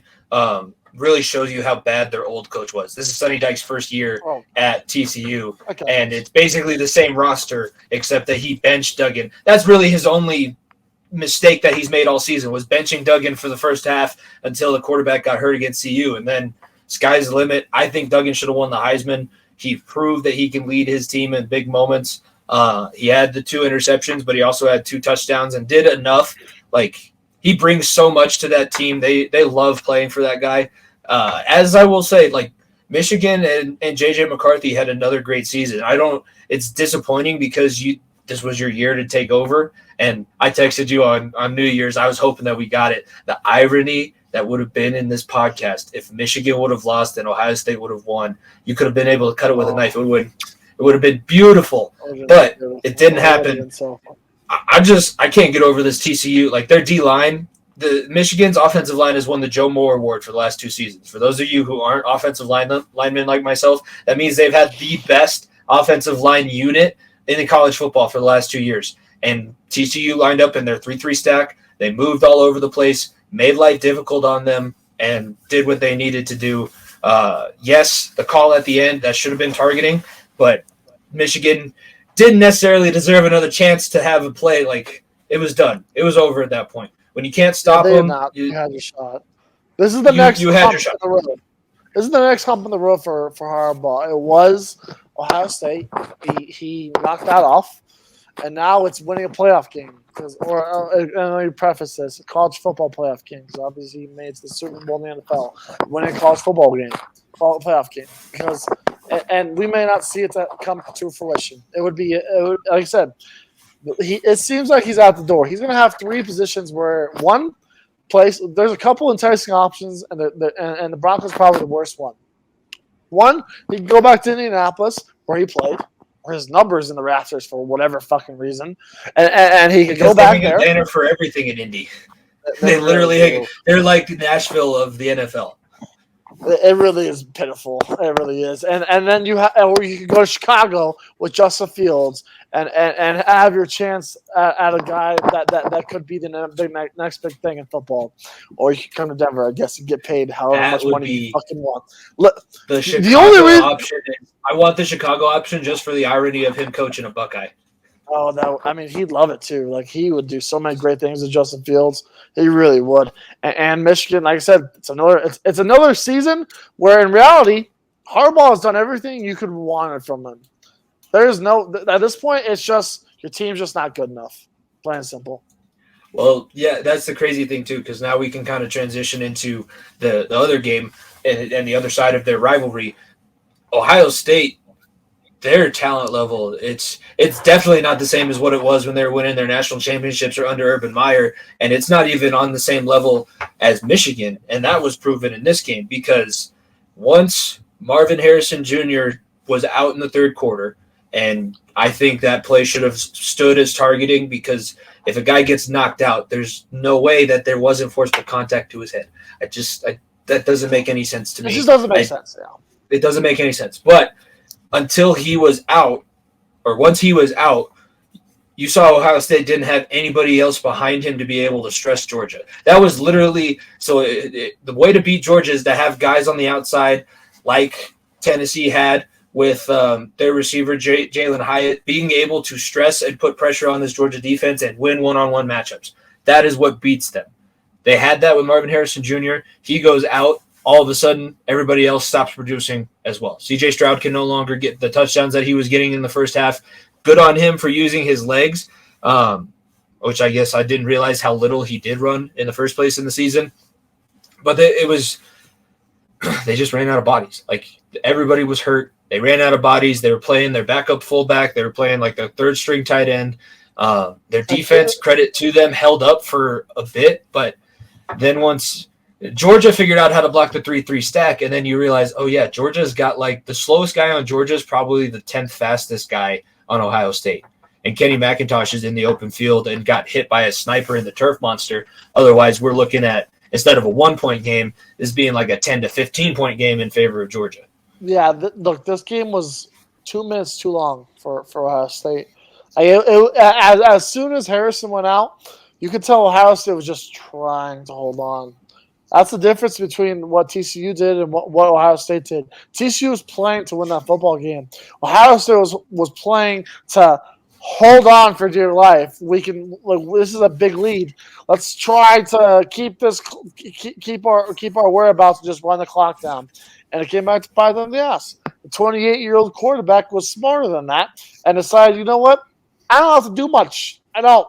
I just have to put the ball where my receivers will be, and boom, we're going to win. Because my talent around me is so far better right now than anything that Ohio State had in that game. I'm not saying in general, but in that game. And Georgia said, you know what? We're just going to be smarter than you. That's exactly what Kirby Smart did. And for fuck's sake, as the Ohio State kicker was coming on the field, I knew he was going to miss it. I watched him driving on the field. There was no confidence at all. Not a lick of confidence. This is a guy, funny enough, people forget. 1 year ago, 2 days before, as we talk about this, 1 year ago, he hit a game winner against Utah on the Rose Bowl. That same guy just fucking missed the worst field goal of all time. The worst. I mean, the ball didn't have a chance. Like at least some kicks, like double doink, you had a shot, right? Some kicks you're like, oh, this has a chance. Oh, it's too short. This, as the ball left his foot, I don't know who the fuck he was aiming at. I'm pretty sure he was aiming at Pat McAfee and AJ Hawk over there in the back left of the end zone because he was not aiming for the goal post at all. I don't know what he thought he was doing, but that ball didn't have a chance. And I knew it right away. I was like, yep, this fucker doesn't have a chance. Like he was not ready for it. And that's the one thing with college football that differs in the NFL. 9 times out of 10, that NFL kicker makes it. 40-yard field goal, now that ball's through the uprights. In college football, you better get within 20 to 30 yards for that to be a guarantee. Because anything further than that, you're like, oh, fuck. He's going to fucking miss it. And there's a good shot, and he did. There's a reason why most kickers don't get drafted, and there's a reason why there's only 32 in the league. Nobody carries an extra kicker. And yeah, I didn't necessarily – what didn't break my heart that Ohio State lost, I was watching with my uncle who's like the biggest Ohio State fan of all time, and I didn't have a dog in the fight, so I cheered for them as they were going. And really all I wanted was good games, and I think that's what we can talk about next. I cannot wait for the 16 playoff, but at least for the last couple of years of this 14 playoff, let's get some really, really good games. Like Ohio State had every chance to win. If they keep Marvin Harrison Jr. healthy, I think that they probably do end up winning that game. That too. I mean, yeah, Ohio State needs to worry about their opt-outs because they have the worst culture when it comes to that with opt-outs and the transfers. But if they figure that out, they could be in this every single year. But seeing a team like TCU, who is now I would say the biggest long shot to ever make it to the college football. 13 and a half is the line. Which is stupid. If you took that right in Hypnotones. If you took Michigan on that, you're a fucking idiot. And you deserve to throw your money away. I took TCU plus 6.5 because I was like, fuck yeah, they'll make a close game. You bet your ass I'm betting the 13.5 against Georgia. Georgia. No, I look, this is all the storylines you want and more. Max Duggan is on his Tim Tebow run. as I like to say right now. He is on his Tim Tebow run because look, Max Duggan probably won't be anything in the NFL. I'm not going to compare this to a Joe Burrow run because Joe Burrow was all that in a box of cookies. This is Max Duggan's Tebow run, and you have a chance to shock the world. You really do. Beat the defending champs, and do what your program has never done, and a place TCU has never been. This is everything you can want, so much more. And like I said, I really hope for a great game. I really would love to see this TCU team pull it out. My money is going to be that way, not winning, but covering at least. But man, I love it. You have the defending champs against the underdog. What else could you want? I'm telling you right now, Jimmy. I'd much rather watch this shit than Alabama, Georgia for the 5th straight year. Fuck that. I would have watched something else. I have eyes in this game because of Max Duggan and TCU. Plain and simple.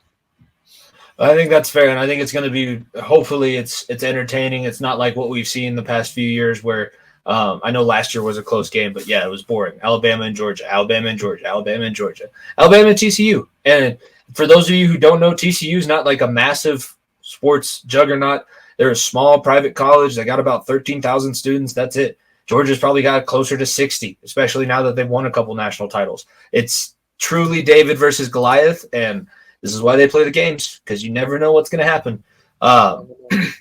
It was great. I'm very happy with the way that things turned out, and I can't wait for the national championship. We'll be talking about that next week, so be sure to tune in next Thursday to episode 122 of this podcast.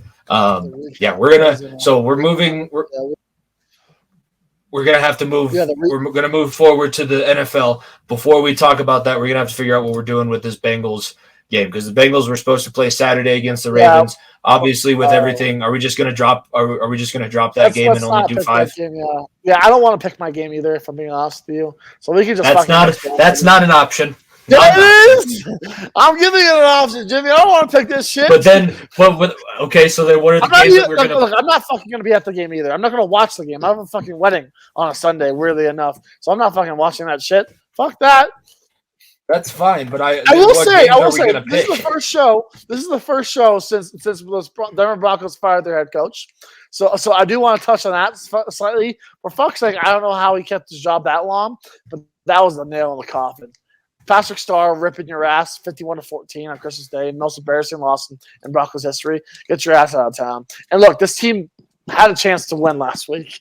It really did. And in all honesty, it was one dumbass pass interference away from beating the Kansas City Chiefs in Kansas City. But here we are, and you haven't beat them since Peyton Manning suited up, and Peyton Manning is 2 years removed from the fucking Hall of Fame. That's all you need to know. So yeah, that's where I'm at with this season. Like, one more fucking week, and I'm done. I'm fucking done. I'm done watching the shit team, thankfully. Yeah, you do only have one more week, so let's figure out the games that we are gonna pick. Let's go at least 6, so that we can keep. That's been about what we've averaged. So you have Chiefs, Raiders. Let's Titans, Jags is the first one, because that's for the AFC South. Yeah, I want that one, and I want fucking Detroit and fucking Green Bay, because we have a shot there. Detroit Lions, Week 18, playoff chance. Okay, so those are the first 2. Let's see. Hold on. Let's pick the Seattle game, because that one has ramifications for the Sunday night game. Yeah, let's do Browns Steelers, because that's a playoff. The Steelers have to win to keep their hopes alive, and then we can do the Rams Seahawks too. Cleveland at Pittsburgh. Jimmy, what did I tell you at the beginning, like 4 or 5 weeks ago? I found a way to fucking be above 500. Didn't I? know, Nico. I know. I was saying that they weren't going to, because it's for my own health and sanity. I just don't like. I don't know how they're doing it, but fucking good old Franco. They did it for Franco. They really did. They did it for fucking Franco. I mean, and Kenny Pickett has now done it 2 weeks in a row, so I can't say shit. I can't say anything about this team. I was going to say we can't really – I mean, Cowboys, Commanders doesn't mean anything anymore. Cardinals, 49ers doesn't really mean anything anymore. Giants, Eagles, that's another one that we should do. Yeah, 2 playoff teams. Giants are confirmed in the playoffs. How about that? Good. Daboll – it's either Daboll or Sirianni that's coach of the year right now, because, man, oh, man, they've done a hell of a job. And I honestly will give it to Daboll, because I don't know how the fuck you led this team to the fucking playoffs. Jimmy, can you still – hold on, let's play this game still. Can you name a receiver on the New York Giants still? No, I cannot. They made the playoffs, and I still can't. I really can't. No. I know we're fucking casuals. Well, we're not casuals, but we're AFC AFC dependent over here. We're not NFC. We're NFC casuals. But yeah, Giants, and they're in the playoffs. I can't name one either. Before we get into this week's pick'em, let's talk a little bit. So the games that ended up causing playoff implications last week. The Lions kept their hopes alive with their big win over the Bears. The Patriots are still alive and eliminated the Dolphins. I believe that the Dolphins no longer have a shot to make it in. And we haven't talked about the Tua situation either, but Tua's brain might be melting through his ears. No shit. He should not have played. We said that as soon as he went back in the game and continued to play on the season. He had a couple good weeks, but like dude was not okay. Dude should not have been playing. It might be time for Tua to stop. Honestly, it really is. Did you see the same with his brother? Apparently, like the family, this was they were all on board, and it's a scary situation. But and Miami, 8-3, Jimmy. They were 8-3. They were a team we were like, oh, this team could win the division. yeah, no, and Mike McDaniel did the exact same thing did worse than Brian Flores, or did the exact same thing as Brian Flores, where it went 8-3 and then lost his last 8 and missed the playoffs because everyone else decided that they were going to keep playing. Giants, like you said, clinched their game. Have you seen the stat about the Colts? Since the halftime of the Vikings game, they've been outscored 96-17. 96-17? Yes. What? Yes. That's a real stat? Holy fudge. Because Minnesota scored 30 and 36 or whatever in the second half. Then they got beat by 30 plus the next 2 weeks. Oh my god. Yeah. Oh my gosh. Poor Indianapolis. Hey, look, the Broncos are in a bad spot, but the Colts may be even worse. For fuck's sake. The Broncos are in a terrible spot. But man, how would you like to be in Indianapolis? Jonathan Taylor, who was supposed to be your workhorse this year, decided, yeah, fuck you guys. I don't want to do anything this year. Matt Ryan can't fucking stand on 2 feet. And Nick Foles.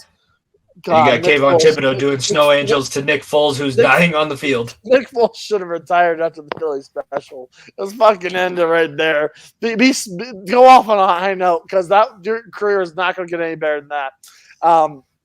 Yeah, this Colts team is in shambles. Poor Jeff Saturday.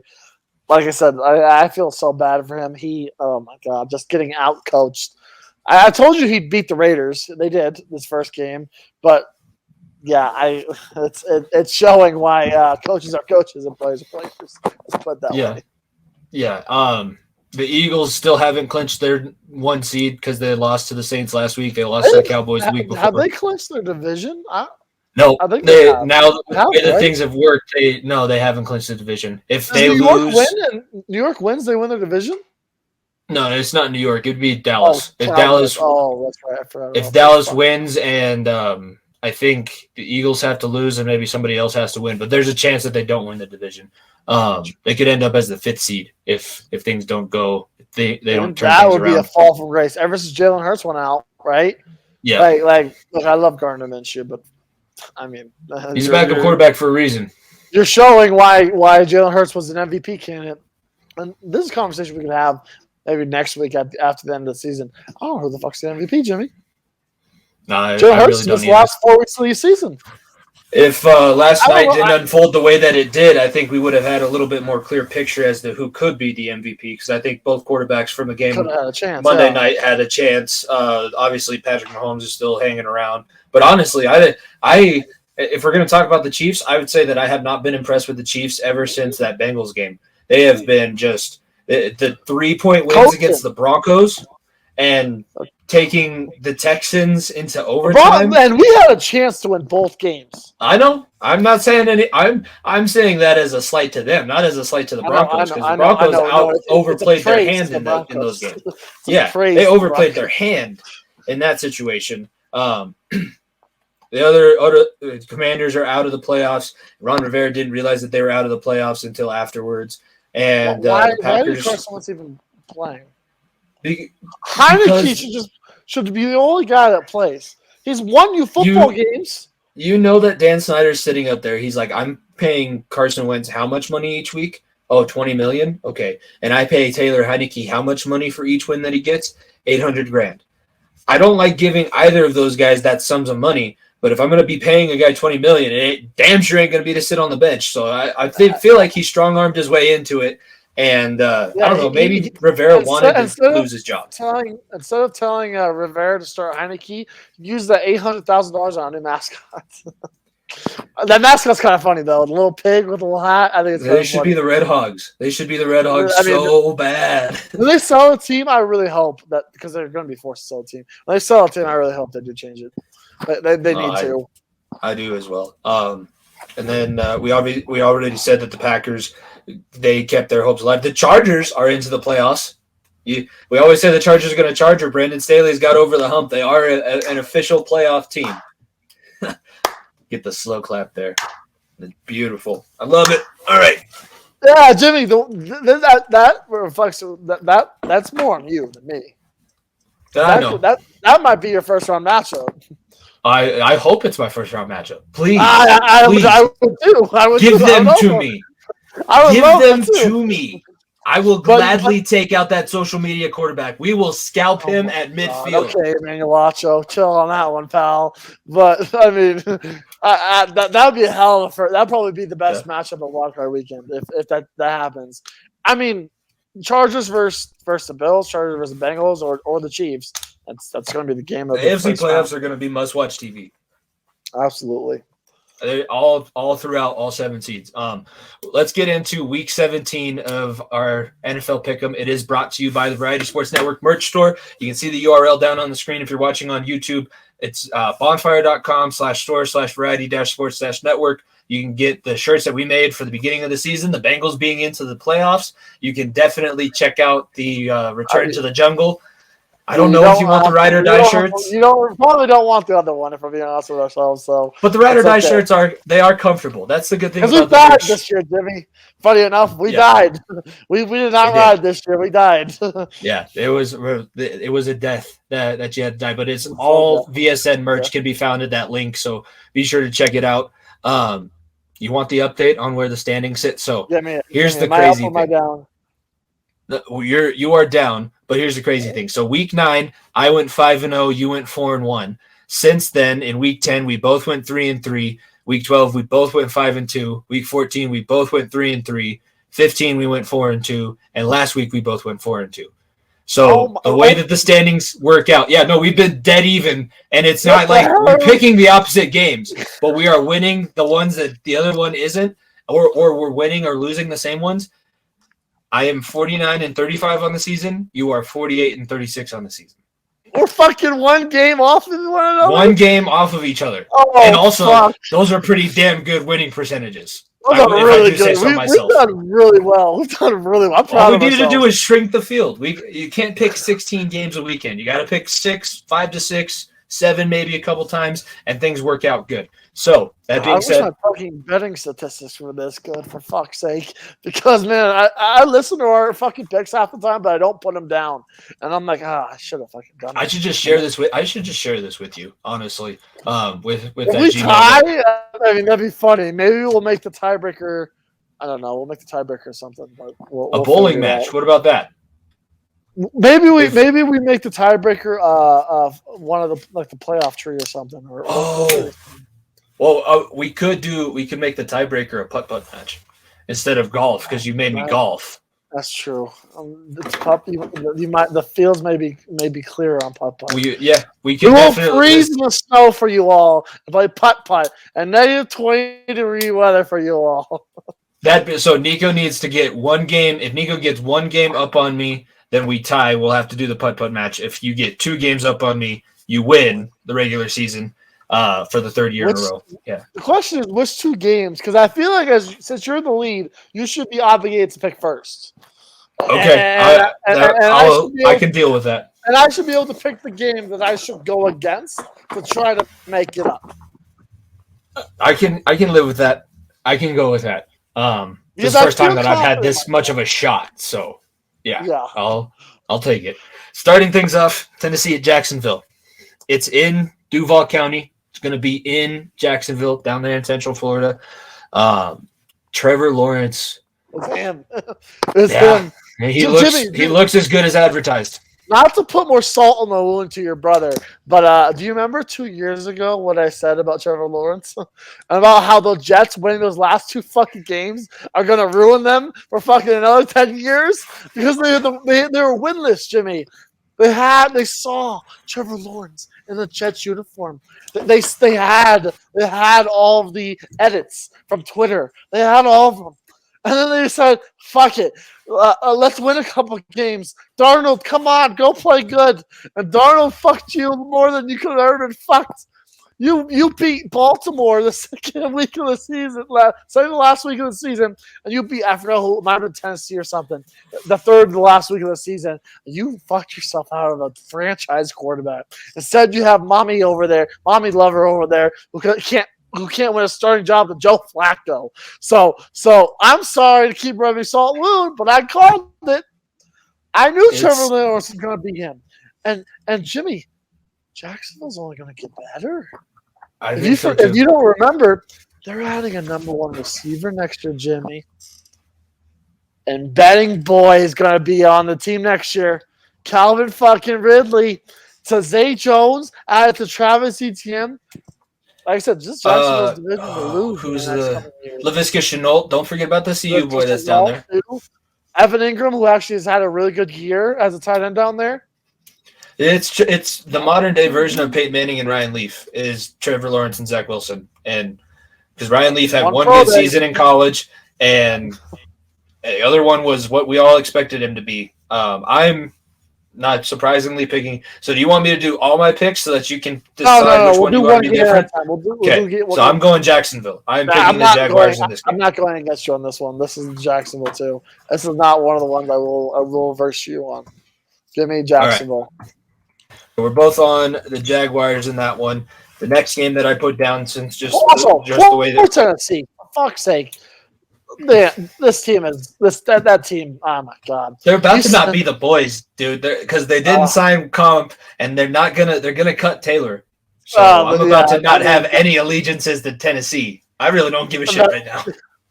I mean, look, I'll take Taylor Lewan. You want to come play right tackle for us next year? Two ACLs in the last 3 seasons, Nico. Hey, I don't know if you saw this offensive line in Denver. It's just as bad. Does he? He's not going to play right tackle. You're going to have to move Bowles to right tackle. I mean, for fuck's sake, at this point, do whatever helps anyone else. Maybe Lewan stepping back in a different way, though, Jimmy, or right tackle, elongates his career. So I'm saying, you push off a different leg on right tackle. He said on his own podcast. He said on his own podcast he's not smart enough to play right and left. He has to play left. I know he's not smart enough. At this point, he'll probably just retire. The dude, he was great on the. He should be a field analyst for sure. Just be a personality at this point. Like him and Will Thompson could just be personalities and make a lot more money. Then they can bring the busing tour to Colorado and we can go meet them. I'm on board for that. Yeah, have them come to see Nebraska. Sign me up for that. Yeah. Next game that I have down here, it's the Sunday Night Football one. It's Detroit and Green Bay. The Lions need to win to keep their playoff hopes alive. The Packers need to win to keep their playoff hopes alive. And also the winner is going to be over 500 on the season, which is apparently very important to Aaron Rodgers. That was a big deal in his press conference a couple of weeks ago. Not dead yet, Jimmy. Not dead yet. Not dead yet. I know that they're not dead yet. And I really, I couldn't say anything last week. I just had to couldn't. One, my team didn't play. Two, everyone knows my girlfriend's a diehard Vikings fan. So them getting beat up like that really didn't bode too well for me in the new year. Roll, Jimmy. Been great. I'm so happy about it. I don't know. I am really back and forth on this one. I feel like this is going to be the one that you pick opposite of me because you could honestly make a case for both these teams. I don't think either are very good. I think you can rely a little bit more on Rodgers. One team is going to host a play. Oh, no. One team won't host a playoff. Can't do it. It's not, they're just fighting for the wild card. My only hesitation is that it's in Green Bay in January. If this was in Detroit, I would feel differently. But Rodgers knows how to win these games. I said it on Talking the Gridiron on Variety Sports, which everyone can go check out. I think that in these situations, you rely on the experience. You rely on the guys that've been there. Jared Goff has only been there one time, and it was with a much more talented team. So I am going to rely on Ayahuasca Man himself. I'm going to take the Green Bay Packers and Aaron Rodgers to win and snuff out Detroit's best, most successful season in the past 6 years. Oh, am I really gonna waive my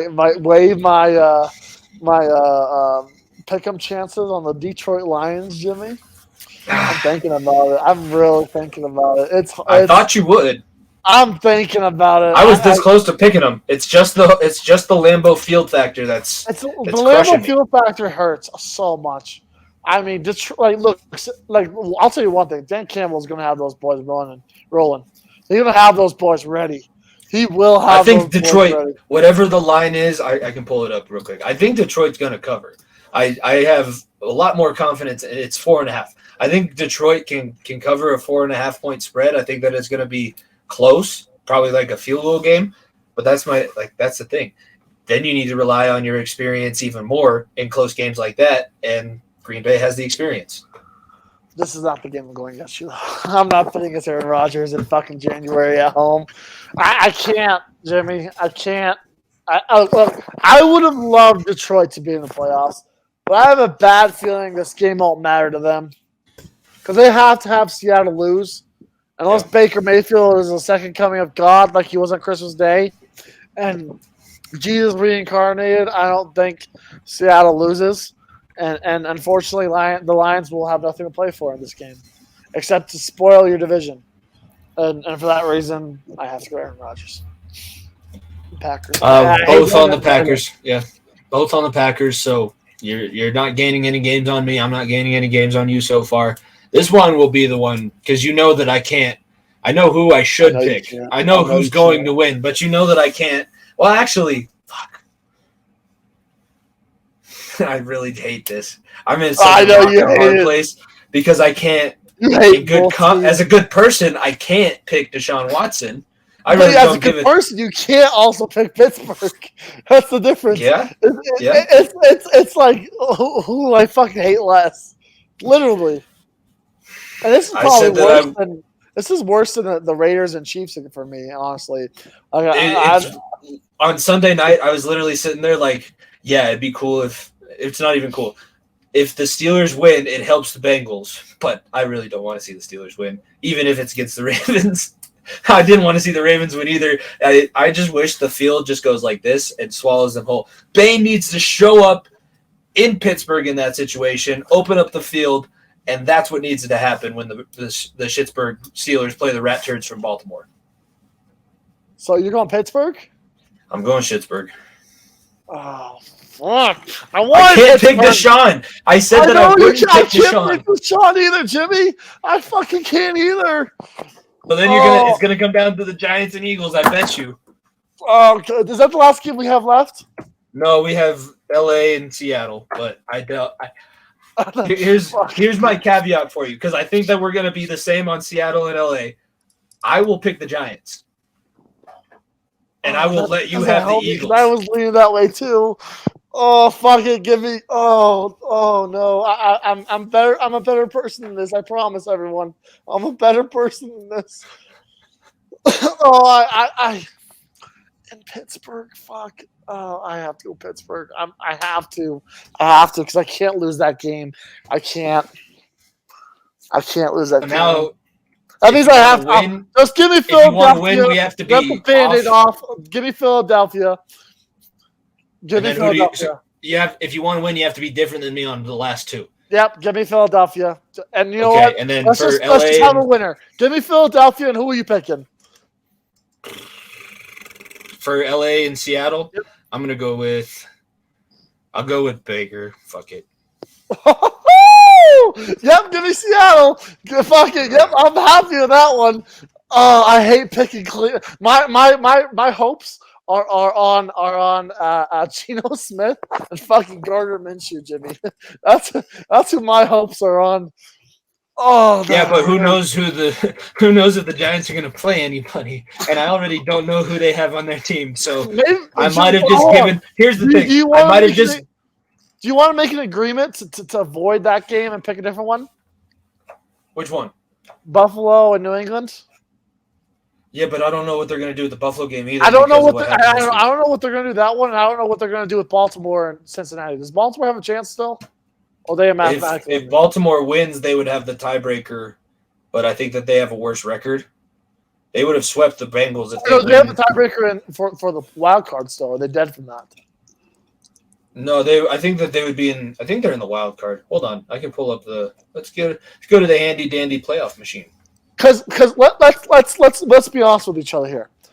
I say if Cincinnati Baltimore plays, we pick that game, and we'll just say that's a live bet. And if Buffalo and New England play, which they have to play, legitimately they have to play these games. No, I know they have to, but I just don't know how they're going to fit them all in. So if apparently there's, I don't know, they're either saying a tie. If the Bengals beat the Ravens and the Ravens are still the 16th. So if the Bengals win and the Bills don't, if the Bengals and Bills win, then the Ravens would play the Bengals in the first round as the 6 versus the 3. That'd be a fun matchup. That would be a fun matchup. Jacksonville would be the 4, and New England actually because I have to pick that one. Hold on. New England would be out. Miami would be in. So Miami's not dead yet. Okay, instead of let's just fucking with our brains, let's just keep the picks how we are, because that's way too much math. Unless you want to pick two more games. All I'm gonna say is if I win by picking the Rams and the Giants, I'm gonna have the most vindication. But also, Jimmy, I'm good. I'm good with giving it away if I'm going for the home run. I'm not going to win by 2 points. I'm going for the pin. That's what I'm trying to do. No, I respect that. I respect that. I don't think it's so smart. Jimmy, I can't morally pick the fucking Browns. I know. Me neither. Because you know what? I don't hate the Browns. I used to be a Browns fan before I took over Cincinnati in my heart. I used to have the little dog pound dogs that would sit on top of my bed. Yeah. So, but I can't do it. I just won't be able to. If Cleveland started Baker Mayfield right now on Sunday, I would have picked Cleveland. I'll say it. I would have. Flash me back to 2020. All right. I think that's a solid recap. I'm glad that we got this one back. We're going to be here. One of my other New Year's resolutions, I'll say this on the podcast so that everybody can hold me accountable. I will not be missing putting a video out this year. Every video will go out. I'm just going to put them all up at the same time. So YouTube, on all podcasting platforms, the episodes will be available 11 a.m. Mountain Standard Time on everything. So Far End of the Bench, Thursdays, 11 a.m. Mountain Standard. That's where you can find us. Everybody just relax too. Like I said, we have lives, all right? We do have lives. We're giving you a live show once a month, for Pete's sake. Bear with us on videos. We are going to be giving you a live show, which it helps me out because then the video is already taken care of. But I think that this was solid. We got everything back. We're going to be rolling on through the new year, one live show a month, like we said. But before we go, remember, follow at FEOTB Pod, subscribe to the YouTube channel, like the video, leave a comment, follow the Variety Sports Network at Variety_Sports_. Great stuff going on there. We just added a new group as we were recording this. So that other sports show at TOSS21, I believe, on Twitter. They are brand new, but there's groups from all around the country. So get different perspectives, all of that kind of stuff. If you're not just a Broncos, Avalanche, Bengals, and Nuggets fan like we are on this show, get some other interpretations. We got a whole bunch of other great stuff coming. And once football season is over, I'll be taking over the network NHL show, which I believe is still called the 5-Hole. But that'll be something that's coming up. So we got all of this stuff planned for 2023. It's going to be a great year. Thank you guys for continuing to follow and support us into our third year of podcasting. Episode 121, man. We are at some point we're going to look back and be like, Jesus Christ, we've done over 300 of these episodes and it's still going strong. But for now, I'm very happy with 121. Yeah, 121, and like I said, not losing stride. 2023 is going to be a great year for us. Like we said on the episode before Christmas, we hope everyone had a great Christmas and a great New Year's and stay safe out there. Obviously, the weather is still treacherous. So, but yeah, one last thing. Obviously, Damar, I hope he feel better, and I hope he gets back healthy.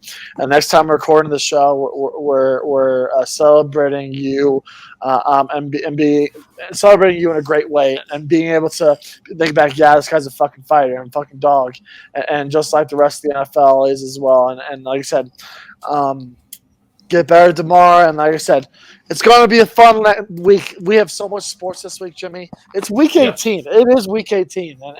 And boy, oh boy, do we have something for it going here. I think it's going to be great. Thank you, everyone, for tuning in. Episode 121 of the Far End of the Bench podcast. For myself, Jimmy Pilato, my co-host, Nico Bryant. We will see you guys next week. Peace.